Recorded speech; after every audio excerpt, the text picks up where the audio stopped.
Very good morning to all. In this lecture, we will discuss the demonstration on electromagnetic induction by using a coil and a bar magnet. पाठीमागच्या लेक्चरमध्ये आपण पाहिलं this magnet, horseshoe type magnet or U-shaped magnet, and this wire. ही wire up and down केल्यानंतर या वायरमधून current flow झाला south north. तर या एक्सपेरिमेंटमध्ये, या डेमॉन्स्ट्रेशनमध्ये मॅग्नेट कसे होते? Stationary, wire movable. तर हाच एक्सपेरिमेंट आपल्याला रिव्हर्स करायचा आहे. ही वायर स्टेशनरी करायची आहे आणि मॅग्नेट मुव्हेबल बनवायचे आहेत. त्यावेळेस या वायरमधून करंट फ्लो होतो की नाही हे चेक करायचं आहे. त्याच्यासाठी पहा 5 मिनिटात होऊन जाईल हे आपलं सगळं. कारण जे डिस्कस करायचं आहे ते आपण पाठीमागच्या लेक्चरमध्ये सर्व डिस्कस केलं आहे. तेच डिस्कशन इथे करण्याची गरज नाहीये. फक्त रिव्हर्स केस काय आहे पहा. ही जी वायर आहे या वायर पासून आपण कॉइल बनवणार. What? Coil. This is coil.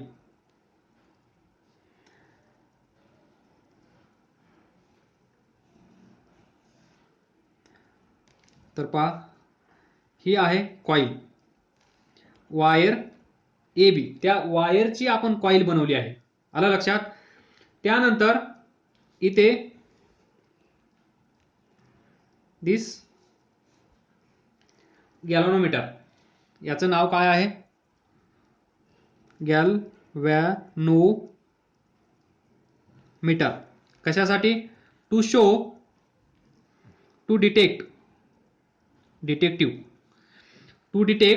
Current.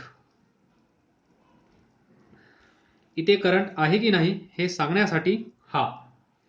तर पहा आता आपण घेतली कॉइल. आता आपल्याकडे पाहिजे एक बार मॅग्नेट. बार मॅग्नेट पण घ्या. इथे ड्रॉ करतो. दिस इज बार मॅग्नेट. दिसला? बार मॅग्नेट. हा बार मॅग्नेट घ्या आणि इथे ठेवा. दिस इनिशियल स्टेट. इनिशियल स्टेट मध्ये तो कसा असेल? स्टेशनरी. बरोबर, म्हणजे तो मोशन मध्ये नसेल. तर सुरुवातीला असं कन्सिडर करा, हा जो बार मॅग्नेट आहे हा bar magnet right to left जात आहे. म्हणजेच मोशन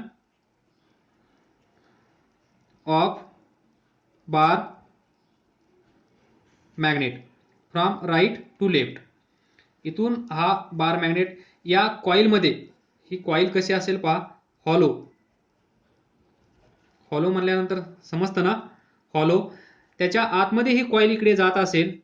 म्हणजेच जो स्टेशनरी होता तो आता मोशन मध्ये आला आहे. हा मोशन मध्ये आल्यानंतर क्विकली हा इकडे घेऊन जायचं, फास्ट. इकडे घेऊन गेल्यानंतर असं दिसून आलं की ही जी वायर आहे, ही कॉइल, या कॉइल मधून दिस इज मॅग्नेट. इथून आपण फोर्स अप्लाय करणार या डायरेक्शन मध्ये. त्यावेळेस हा बार मॅग्नेट या कॉइल मध्ये या डायरेक्शन मध्ये जाईल, म्हणजे मोशन मध्ये येईल. जर हा मोशन मध्ये आला तर असं दिसून आलं की म्हणजेच हा काय झाला? सुरुवातीला इनिशियल स्टेट मध्ये जेव्हा मॅग्नेट स्टेशनरी होता त्यावेळेस हा असा होता, आराम, व्हर्टिकल.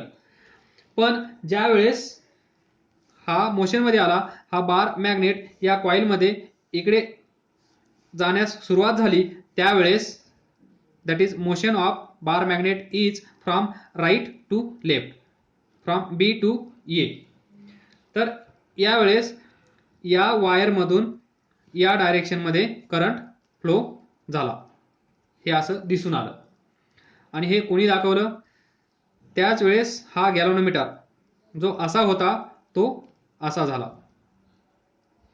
ही असेल त्याची डिफ्लेक्शन टुवर्ड्स दिस साइड, म्हणजे या वायरमधून करंट फ्लो होत आहे हे निष्पन्न झालं, हे आपल्याला दिसून आलं. तर म्हणजेच as magnet is push into the fix coil, त्यावेळेस ही कॉईल कशी आहे? फिक्स आहे, स्टेशनरी आहे. ही कॉईल स्टेशनरी आहे. इथे ही कॉईल म्हणजेच ही वायर मोशनमध्ये होती, ती आता इथे स्टेशनरी आहे. इथे हे मॅग्नेट स्टेशनरी होते, ते आता इथे मॅग्नेट मोशनमध्ये आहेत, रिव्हर्स. त्यावेळेस पण या वायरमधून करंट फ्लो झाला. आलं लक्षात? तर हा जो बार मॅग्नेट आहे याचा हा नॉर्थ पोल कन्सिडर करा, हा साऊथ पोल कन्सिडर करा, कारण बार मॅग्नेटला साऊथ अँड नॉर्थ पोल असतात, हे तुम्हाला माहित आहे. तरी पण दाखवून ठेवा. That is as magnet is push into the fix coil, a current is produce in the coil. इथे conclusion, as a magnet is moved or pushed into coil, या coil मध्ये, then into coil which is fixed or stationary, then a current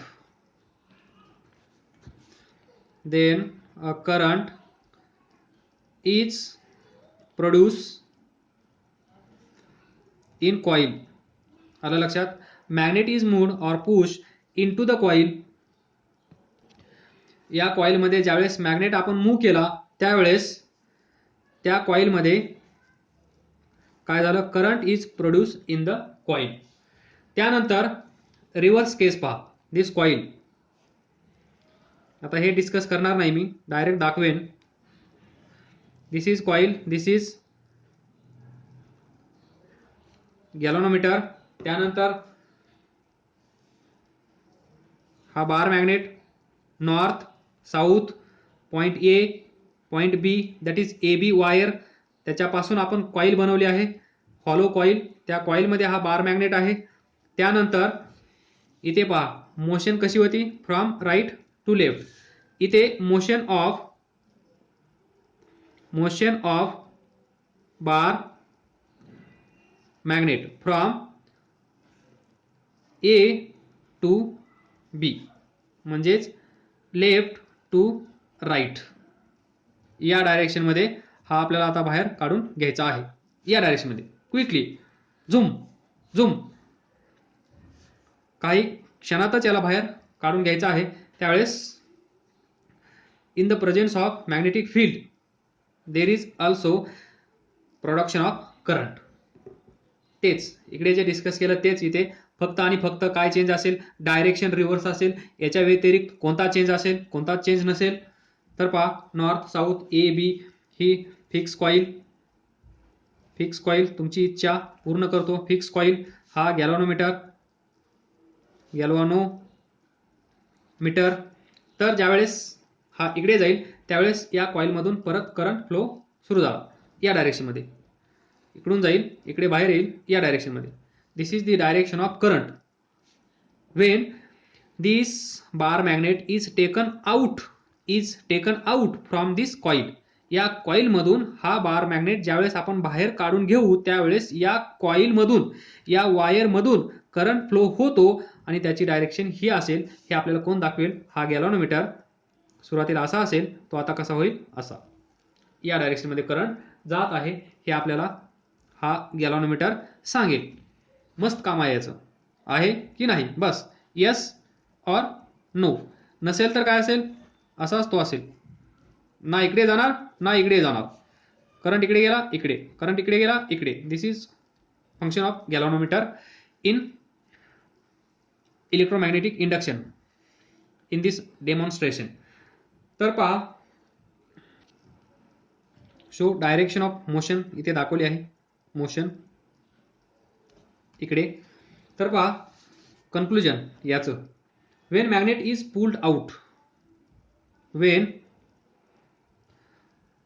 magnet is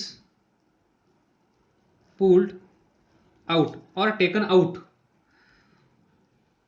from the coil. सर्व माहित आहे तुम्हाला. From the coil which is fix, हे महत्वाचं आहे. एक फिक्स असला पाहिजे आणि दुसरा मूव्ह झालाच पाहिजे, तर आणि तरच इलेक्ट्रिसिटी जनरेट होणार. Coil is fix, even then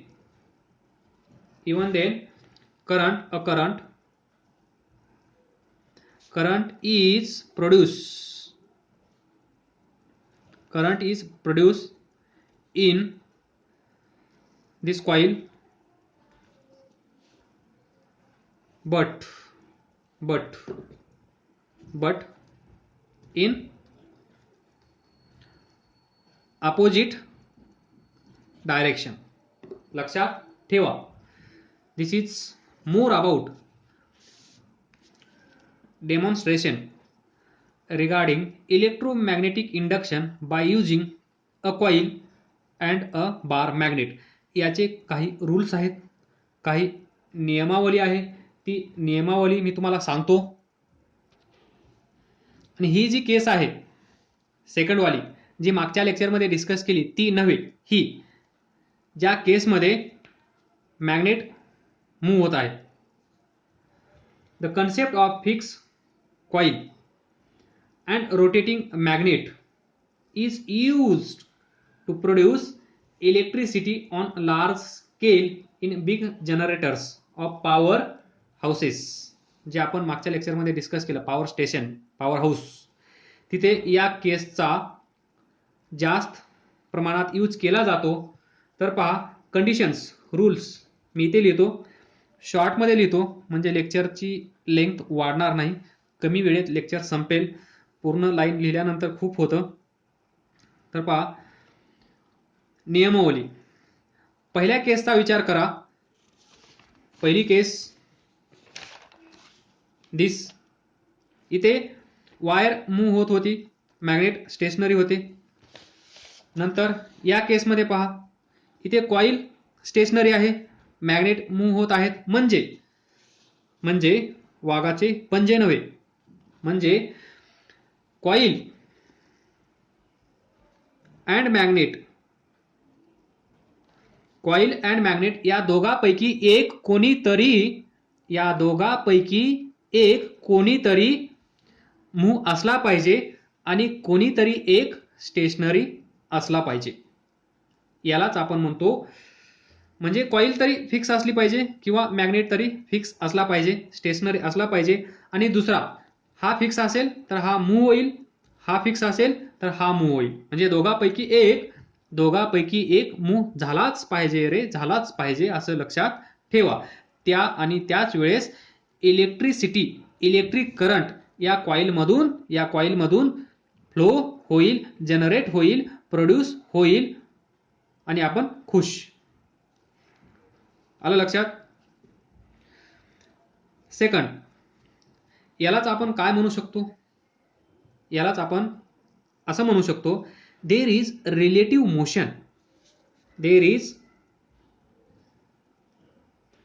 motion. ही कंजूसी तर होत नाही ना? दिसतंय, हा व्यवस्थित आहे, काही प्रॉब्लेम नाही. Relative motion between coil and magnet, दोघांपैकी एक मूव्ह झाला पाहिजे, म्हणजेच relative motion between coil and magnet. हे पॉइंट्स पाठ करा. हे पॉइंट्स खूप महत्वाचे आहेत. 11वी आणि 12वी मध्ये तुम्हाला मग पाठ करावे लागतील. आज नाही पाठ केले तर मग डबल लॉस होईल. इथे पण मार्क्स जातील, परत पाठ करावं लागेल. हे दुसरं नुकसान असेल. त्यामुळे पाठ करा. आलं लक्षात? या दोघांपैकी एक मूव्ह झाला पाहिजे, दोघांपैकी एक फिक्स असला पाहिजे, आणि त्यालाच आपण काय म्हणतो, there is relative motion between coil and magnet. पाठ करा. Next, current is induce when it is moved or rotated relative to fixed magnet. This is this. Then इथे पहा, जर no current, most important, no current is induced in coil, no current is induced in coil when the coil and magnet both are stationary relative to one another. म्हणजे दोघं पण stationery असतील तर या coil मधून करंट फ्लो होणार नाही. Third, no current when both are stationary. Stationary म्हणजे असे नाही हा फिक्स आहे हा फिक्स आहे, दोघं पण स्टेशनरी आहेत. तर पहा, स्टेशनरी याला पण आपण म्हणू शकतो, ती केस इथे होणार नाही. पहा, हा 5 मीटर पर सेकंदने पुढे जात आहे, हा 5 मीटर पर सेकंदने पुढे जात आहे. तर रिलेटिव्ह मोशन काय असेल का? नाही, कारण इथून पाहिल्यानंतर तुम्हाला हा फिक्स दिसेल, हा स्टेशनरी दिसेल. इथून याला पाहिल्यानंतर हा पण तुम्हाला स्टेशनरी दिसेल, कारण दोघांचा स्पीड सेमच आहे. त्यालाच आपण काय म्हणतो, no current when both are stationary relative to one another. Relative to one another म्हणजेच दिस केस. आलं लक्षात? नाही लक्षात आलं तर त्याच दिवशी विचारा, कारण हे खूप महत्वाचं आहे. Then direction of 4 direction of motion of coil और मॅग्नेट रिव्हर्स करू शकतो. त्याच वेळेस direction of current induce in the coil also get reverse, हे आपण डिस्कस केलंच आहे. जर डायरेक्शन चेंज करायची असेल त्या करंटची, तर आपल्याकडे भरपूर सारे ऑप्शन्स आहेत. भरपूर सारे म्हणजे हजारो नाही, 2च आहेत. एक तर नॉर्थला साऊथ बनवा किंवा साऊथला नॉर्थ बनवा.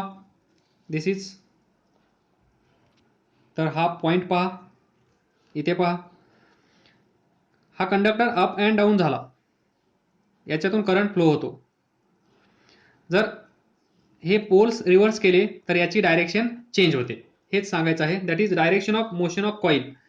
ही कॉईल इथे आपण फिक्स केली आहे, पण ही कॉईल कुठून बनवली आहे? या वायरपासून. म्हणजेच हा वायर फिक्स आहे. हा वायर जर आपण या वायरमधून जाणारा जर करंट चेंज करायचा असेल, त्याची डायरेक्शन चेंज करायची असेल, तर आपल्याला काय करावं लागेल? यांची डायरेक्शन म्हणजेच मॅग्नेटिक फील्डची डायरेक्शन चेंज करावी लागेल. त्यावेळेस आपण या करंटची डायरेक्शन चेंज करू शकतो. पहा, ज्यावेळेस ही वायर वर येत होती, वर म्हणजे अप, त्यावेळेस डायरेक्शन करंटची अशी दाखवली त्या गॅल्व्हनोमीटरनं. ज्यावेळेस ही वायर डाऊनवर्ड जात होती, त्यावेळेस गॅल्व्हनोमीटर असा डिफ्लेक्ट झाला, म्हणजे डायरेक्शन ऑफ करंट चेंज झाली. म्हणजेच हा पहिला ऑप्शन. दुसरा ऑप्शन, हा इथे ठेवा आणि हा इथे ठेवा, हा दुसरा ऑप्शन. म्हणजे Wien direction of motion of coil, here wire, here coil और मॅग्नेट इज रिव्हर्स, दोघांपैकी एक कोणी, म्हणजेच दिस, हा तरी रिव्हर्स करा किंवा हा तरी, दोघांपैकी एक रिव्हर्स केला तर काय होईल? Direction of current induce in the coil also get reverse. म्हणजे करंटची डायरेक्शन चेंज होईल. खूप वेळा सांगितलं, मला कंटाळा आला आहे हे सांगून. जरी कुणाला कळलं नसेल तरी कृपा करून विचारावे. Last but not list, first, हा जो करंट तयार होत आहे, हा करंट जास्त क्रिएट झाला पाहिजे, हा जास्त जनरेट झाला पाहिजे, असं नाही का तुम्हाला वाटत? हो. तर हा करंट जास्त प्रमाणात प्रोड्यूस झाला पाहिजे, म्हणजे प्रत्येक गावागावात इलेक्ट्रिसिटी पोहोचेल. तर ती इलेक्ट्रिसिटी जास्त प्रमाणात इंड्यूस करण्यासाठी, म्हणजेच प्रोड्यूस करण्यासाठी काय करता येईल हे आपण डिस्कस करूया. 1 ते 2 मिनिटात होईल. त्यापैकी काही तर तुम्हाला माहीतच आहे. त्या ज्या नंबर ऑफ कॉइल्स आहेत, number of turns, number of turns आपण इन्क्रीज करू शकतो, बरोबर. Number of turns in the coil increase केल्या तर करंट वाढेल. नंबर 2, त्यानंतर कॉईल, ही जी कॉईल आहे, एक सॉफ्ट आयर्न कोर घ्या, दिस मागच्या लेक्चरमध्ये सांगितलं. याच्यावर हे वाइंडिंग करा, दिस याच्यावर हे वाइंडिंग करायचं. म्हणजे जसं आपण याच्यावर वाइंडिंग करतो, या पेनवर जर दोरा आपण तुम्ही गुंडाळला, जसा आपण दोरा याच्यावर गुंडाळतो, रीळ असतो दोऱ्याचा कपडे शिवणाराकडे, त्याप्रमाणे जर आपण वाइंडिंग केल्या या सॉफ्ट आयर्न कोरवर, तरी पण करंट वाढतो. आलं लक्षात. सॉफ्ट आयर्न कोर याच्यावर जर या वाइंडिंग्स केल्या तरी करंट वाढतो. म्हणजेच coil on windings on windings the coil on soft iron core. आलं लक्षात. नंबर 3, हा माहित आहे तुम्हाला. इथे जे मॅग्नेटिक फील्ड आहे त्याची स्ट्रेंथ वाढवायची. Strength of magnetic field increase करा, करंट वाढेल. सो जागा नाहीये. Third, strength of magnetic field वाढवा, तरी करंट वाढेल. Number 4, last, speed of rotation of coil और मॅग्नेट. हा जो मॅग्नेट आहे, हा याचा स्पीड पण मॅटर करतो. याचा स्पीड जर जास्त असेल तर करंट तयार होतो. हा जर टॉर्टॉइज सारखा हळूहळू इकडे जात असेल तर काही प्रमाणात करंट तेवढा तयार होणार नाही. म्हणून सांगितलं मगाशी, हा क्विकली बाहेर काढून घ्यायचा, क्विकली आत इन्सर्ट करायचा. म्हणजेच झुम झुम झुम झुम झुम, इकडे गेला. या स्पीडने, that is speed of rotation of this wire here of this magnet, जर आपण वाढवला तरी करंट वाढतो. आलं लक्षात. नंबर 4 लिहा, स्पीड ऑफ कॉईल और ब्रॅकेटमध्ये मॅग्नेट. खूप खिचडी झाली आहे. आलं लक्षात. नंबर 4, स्पीड ऑफ कॉईल और मॅग्नेट. इथे वायर मूव्ह होत आहे म्हणून इथे वायरचा स्पीड वाढवावा लागेल. इथे मॅग्नेट मूव्ह होत आहे म्हणून इथे मॅग्नेटचा स्पीड वाढवावा लागेल, जर आपल्याला करंट जास्त पाहिजे असेल तर. All the best. समजलं नसेल प्लीज आस्क. अभ्यास करत राहा, पुढे जात राहा. All the best. थँक्यू.